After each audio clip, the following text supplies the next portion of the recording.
খুব গুরুত্বপূর্ণ একটা জিনিস, একবার জেনে রাখলে কোনোদিনও ভুলবে না। লিখতে গিয়ে বা পড়তে গিয়ে আমাদের মাঝে মাঝেই কনফিউশন হয় যে পড়া এই ওয়ার্ডটা আর পড়া এই ওয়ার্ডটা কোন বানানটা কোথায় হবে, প ডয়বিন্দু রয়াকার না প বয়বিন্দু রয়াকার, কোন বানানটা কোথায় হবে। আজকে একদম ক্লিয়ার করে দিচ্ছি, আজকের ক্লাসটার পর এটা একদমই ভুলবে না। যেটা হচ্ছে, যদি শুধু আগে পরে বা জামা কাপড় পরা এরকম টাইপের যদি পড়া আসে, জামা কাপড় পরছি আগে পরে যাচ্ছি, হ্যাঁ, যদি এরকম টাইপের পড়া আসে তাহলেই শুধুমাত্র প বয়বিন্দু রয়াকার পড়া হবে, আর বাকি সব ডয়বিন্দু রয়াকার পড়া।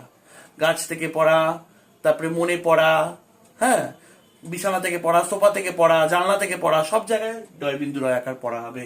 তাহলে গাছ থেকে পড়া, গাছ থেকে কি হবে, পড়া, প ডয় শূন্য রয়াকার পড়া।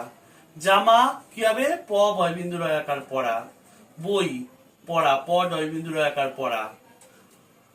পরে আসছি, পরে প বয়বিন্দু রয়াকার হবে পরে, আগে পরে বললাম। পরে যাচ্ছি, পরে প বয়বিন্দু রয়াকার হবে পরে। মনে পড়া, মনে পড়া কি বলেছিলাম, ডয়বিন্দু রয়াকার পড়া। জানলা থেকে পড়া, ডয়বিন্দু রয়াকার পড়া। পরের দিন, আগে পরে বলেছিলাম তাই বয়বিন্দু রয়াকার হবে পরের দিন। কাপড় পরা, জামা কাপড় পরা বলেছি, কাপড় পরা।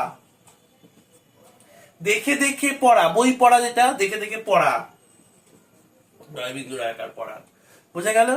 ভালো লাগলে একটা লাইক দিয়ে রাখো এবং সবার সাথে এটা শেয়ার করে রাখো।